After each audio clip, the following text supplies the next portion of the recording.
afternoon, evening, wherever you are, and welcome to Global Atheist News. This week's headlines. The Pope issued a thinly veiled criticism of Putin. A former Archbishop says religion is at the heart of Russia's claim on the Ukraine. A movement to expel the Russian Orthodox Church from the World Council of Churches is gathering momentum. A Pakistani teacher was killed for alleged blasphemy. The UK ban on conversion therapy is to go ahead, but not to cover trans people. The Safe to Be Me LGBT London conference is cancelled. Florida parents bring the first challenge to the Don't Say Gay bill.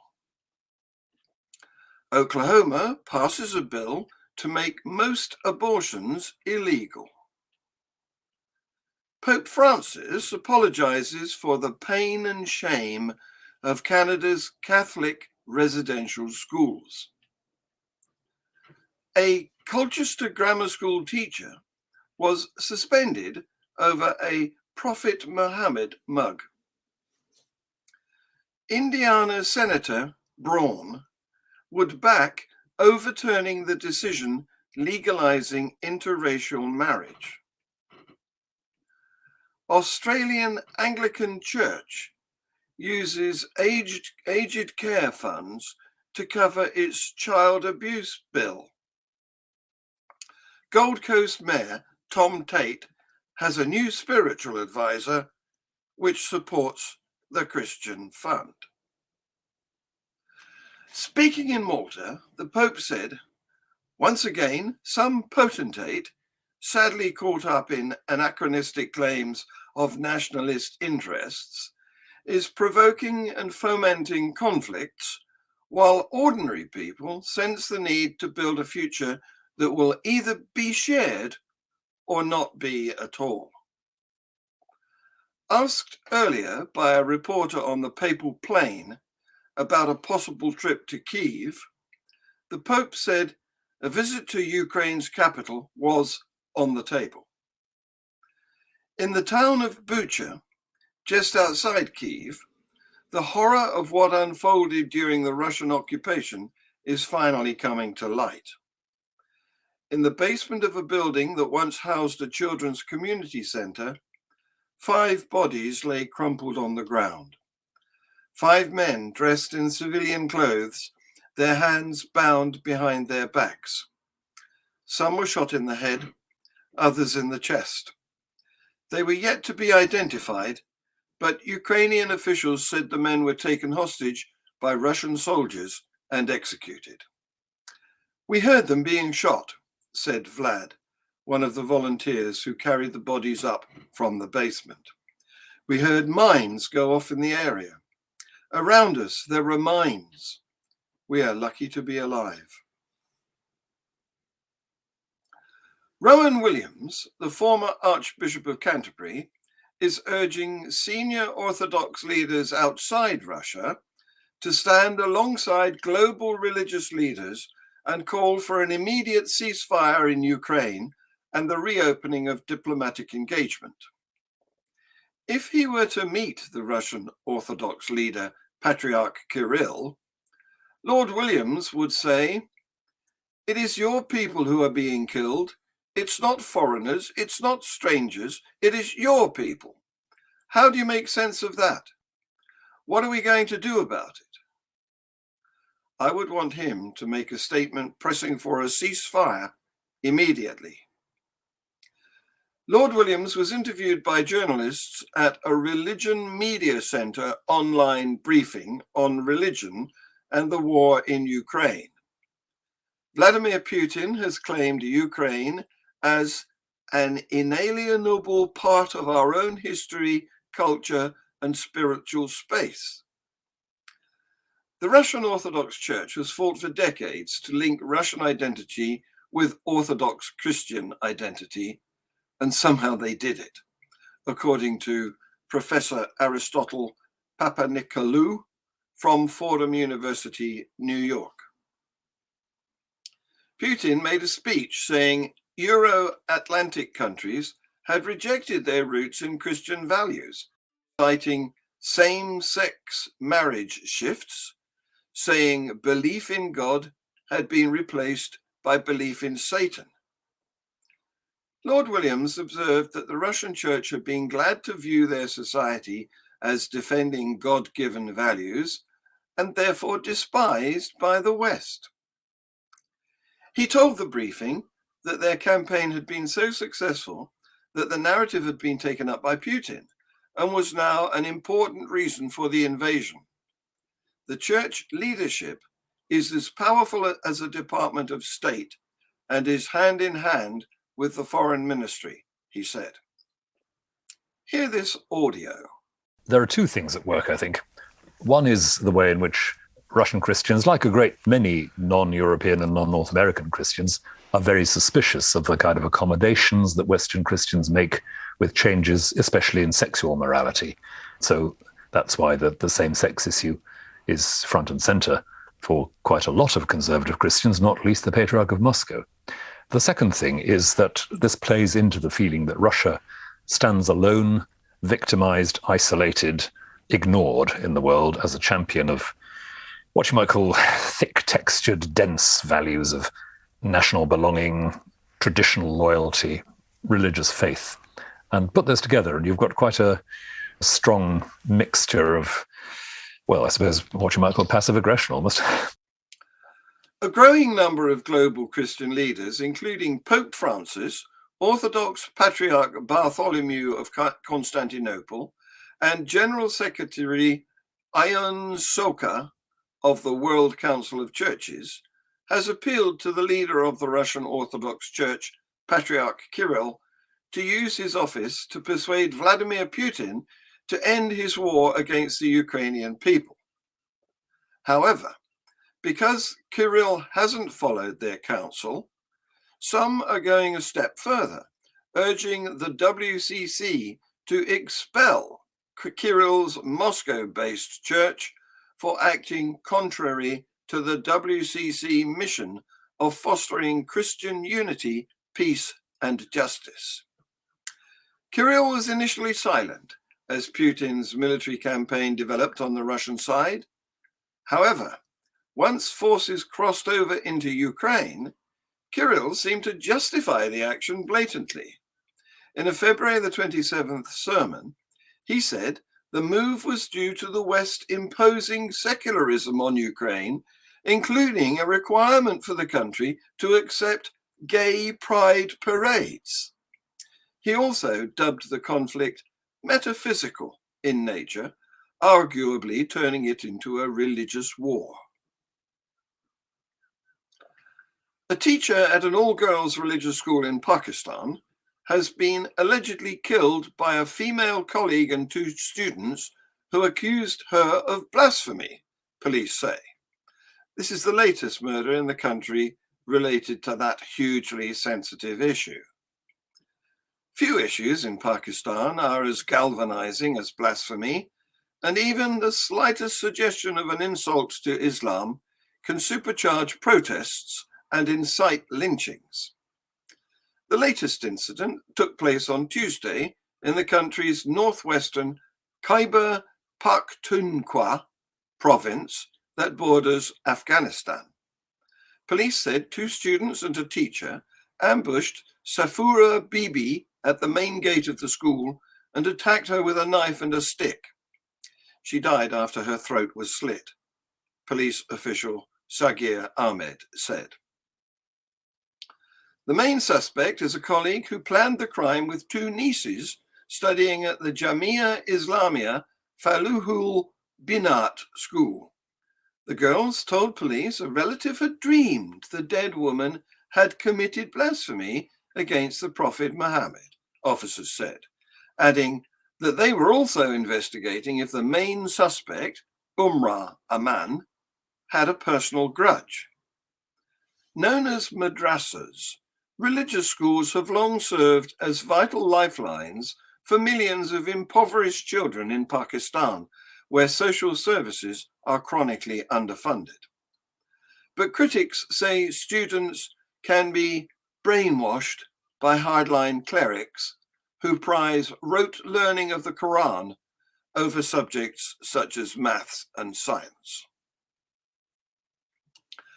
The UK government now says it will ban so-called conversion therapy for gay or bisexual people in England and Wales, but not for transgender people. It comes hours after it had said it would drop plans for the ban entirely. NHS England and other major psychological bodies in the UK have warned that all forms of conversion therapy are unethical and potentially harmful. A senior government source has told the BBC the ban will feature in the next Queen's speech. The legislation will mean therapy to attempt to change people's sexuality will be outlawed, but those practices carried out to try to change people's gender identity will not. Just hours earlier, a government spokesperson had said the ban would be dropped, and they would instead review ways to stop conversion therapy practices through existing law and other measures. But the announcement that the ban would not cover gender identity was met with criticism from some MPs and charities. The UK has cancelled its first ever international LGBT plus conference after a boycott by more than 100 organisations. Safe to Be Me was scheduled to take place in London in June to promote LGBT rights within the UK and globally. The event will not go ahead after LGBT plus charities and other groups pulled out over the government's stance on conversion therapy. Therapy aimed at transgender people was excluded from the ban, as I have just reported. A number of LGBT plus organisations and charities had signed an open letter written by the campaign group Stonewall, which said they would not lend their support for the event unless Boris Johnson included transgender people in the ban. Earlier on Tuesday, the government's first LGBT plus business champion resigned over the exclusion of transgender people from the conversion therapy ban. The unpaid role was created especially in the lead up to the conference and was expected to last for at least 18 months. In a letter to the Prime Minister, Ian Anderson said he had no choice but to quit and did so with a heavy heart. Florida Governor Ron DeSantis and other state officials were hit with a lawsuit on Thursday challenging a recently adopted law that bans classroom instruction on sexual orientation and gender identity for many young students. In a complaint filed on Thursday in Tallahassee Federal Court, students, parents, a teacher, and advocacy group Equality Florida called the Republican-backed law, dubbed the Don't Say Gay bill by opponents, offensive and unconstitutional, and asked the court to block its enforcement. The bill was signed by DeSantis on Tuesday and is set to take effect in July. It bars classroom instruction on sexual orientation or gender identity for children in kindergarten through third grade or from ages about 5 to 9 in public schools. It also prohibits such teaching that is not age appropriate or developmentally appropriate for students in higher grades. Parents will be allowed to sue school districts they believe to be in violation. A spokeswoman for DeSantis said of the lawsuit, "This calculated, politically motivated, virtue-signaling lawsuit is meritless, and we will defend the legality of parents to protect their young children from sexual content in Florida public schools." The plaintiffs in the lawsuit said the law runs foul of students' First Amendment right to receive information and ideas.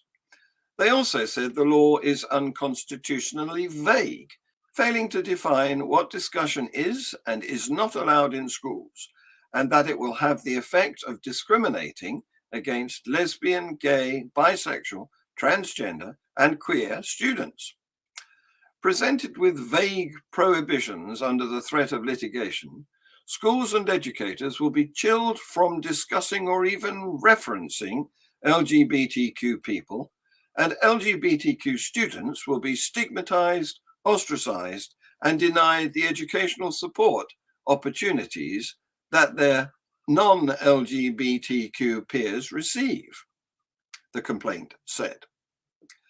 DeSantis, who is seeking re-election this year and is widely expected to be a candidate for president in 2024, has joined other Republicans nationwide in calling for parents to have more control of what young children learn in school. The new law has drawn harsh criticism, including from Democratic President Joe Biden, who has called it hateful. The Oklahoma House gave final legislative approval on Tuesday to a bill that would make performing an abortion a felony, punishable by up to 10 years in prison. With little discussion and no debate, the Republican-controlled House voted 70-14 to send the bill to Republican Governor Kevin Stitt, who has previously said he'd sign any anti-abortion bill that comes to his desk. The bill is one of several anti-abortion measures still alive in Oklahoma's legislature this year, part of a trend of GOP-led states passing aggressive anti-abortion legislation as the conservative US Supreme Court is considering ratcheting back abortion rights that have been in place for nearly 50 years. The Oklahoma bill, which passed the Senate last year, makes an exception only for an abortion performed to save the life of the mother, said GOP State Representative Jim Olson of Rowland, who sponsored the bill. Under the bill, a person convicted of performing an abortion would face up to 10 years in prison and a $100,000 fine. Pope Francis has apologized to a Canadian Indigenous delegation for the Catholic Church's role in the country's residential school system. The schools, operated for more than a century, were run as part of government policy to assimilate Indigenous children and destroy their cultures. The Roman Catholic Church operated up to 70% of these residential schools. Prime Minister Justin Trudeau and Indigenous leaders welcomed the Pope's apology, calling it a step forward. Echoing other Indigenous leaders gathered on Friday, Dean Nation National Chief Gerald Antoine called the papal apology long overdue, saying it was a day that will be lifted up in history. The Pope, on Friday, confirmed he would make a trip to Canada later this year to meet Indigenous communities and to assist with reconciliation efforts. In his apology, Pope Francis said the residential schools caused him pain and shame and asked for God's forgiveness. See this video. This road is very important to a lot of survivors, as when you look out on this road, you always hope to see your parents coming to get you.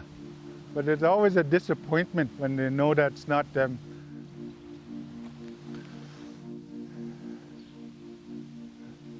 "6 years old, I was imprisoned here. I was imprisoned here, I was put here.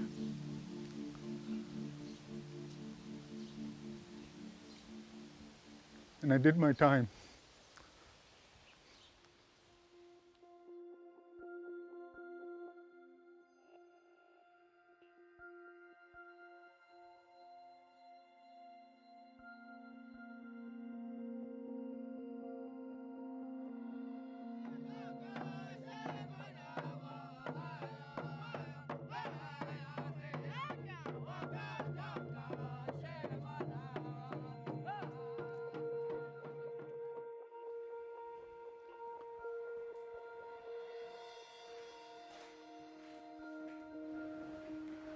This is where we slept. This is the dorm room. As children, you get out of bed, and the first thing you do is you make your bed. And we have to make our bed just properly, army style, no wrinkles or nothing, or else we'll get hit.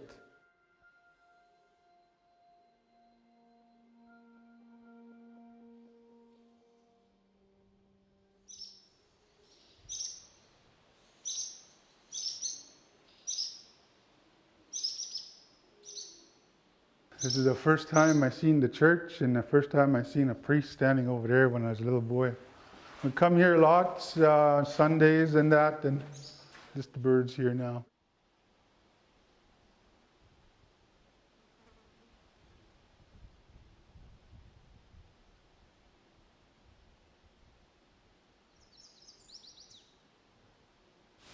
I got hit, like everybody else that spoke the language here.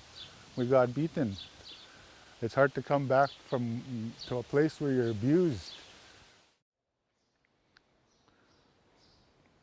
Like I remember one night laying here, and they never had anything on the windows. They just had them straight open like this. So we always had like moonlight, a little bit light coming in here, and then they'd turn off the lights and it'd get dark, and it'd be dark in here and a little bit of moonlight. And the boys would all be around giggling or trying to go to sleep and tell them to go to bed. But then when just one boy would start off a cry, it'll make us all cry. It was a lonesome cry. And for that reason, that boy would get beaten up for making everybody else cry. Don't cry anymore. We don't want to cry like that anymore.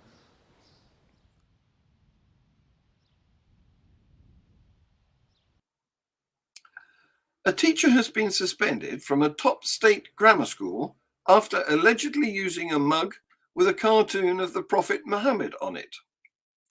The teacher at Colchester Royal Grammar School in Essex is thought to have taken the mug into the playground. This school had more students offered Oxbridge places than any other grammar school in the UK last year, but it's also faced accusations of a toxic rape culture from a former pupil. A spokesman for the Colchester Royal Grammar School said, "We have been notified that an image has been shared online of an individual appearing to use a cup that has an offensive image on it. At this time, we are looking into the matter.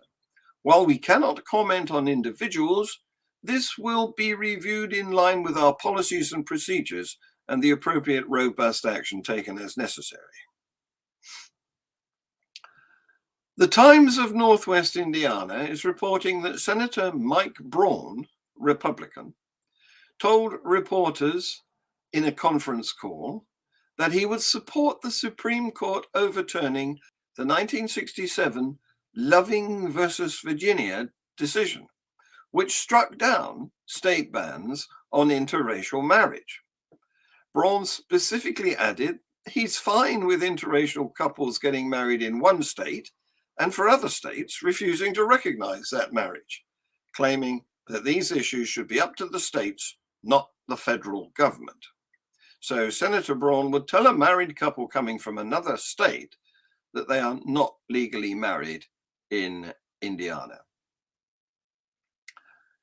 Investigations reveal the Australian Anglican Church is using money from Anglicare Sydney, one of the nation's biggest aged care operators, to pay their child sex abuse claims and cover associated liabilities worth over $39 million, protecting the church itself from exposure.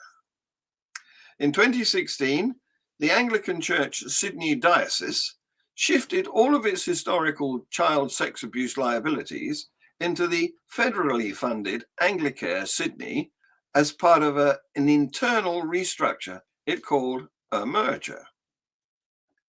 Institutionalized systemic abuse by the Anglican Church spans back to the 1800s, and the liabilities transferred to aged care giant Anglicare Sydney include horrific crimes inflicted at some of Australia's most notorious children's homes and orphanages. The intricate scheme hiving off the Anglican Church's historic child sex abuse liabilities was directly overseen and approved by longtime Archbishop of Sydney, Glenn Davies, as well as by the entire Sydney Diocese governing body. Finally, the Gold Coast Mayor's new ratepayer-funded spiritual advisor is an adherent of the Christian fundamentalist Seven Mountains mandate, which seeks to achieve Christian control of the major institutions of society. See this video.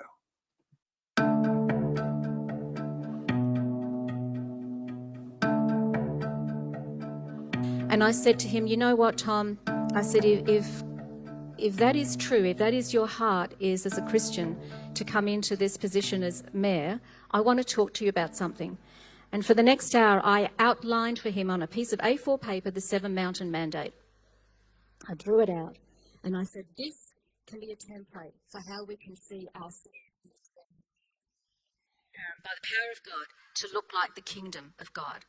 And his chin dropped, hit the desk, and he said, I want this. I want you to help me to do this.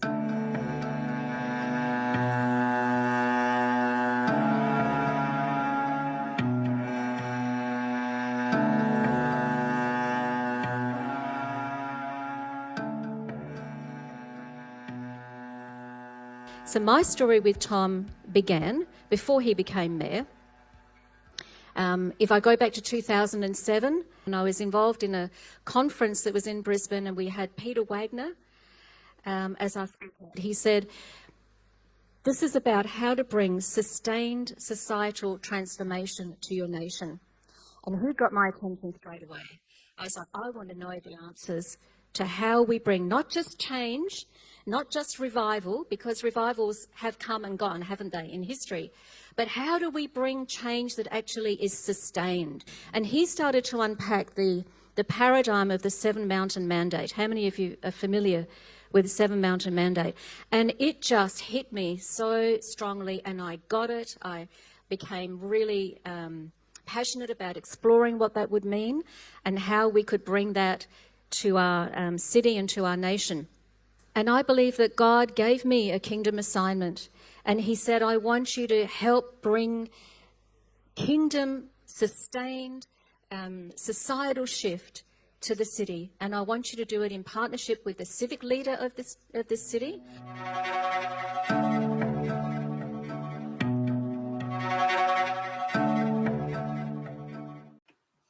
Free Thought Hour begins shortly.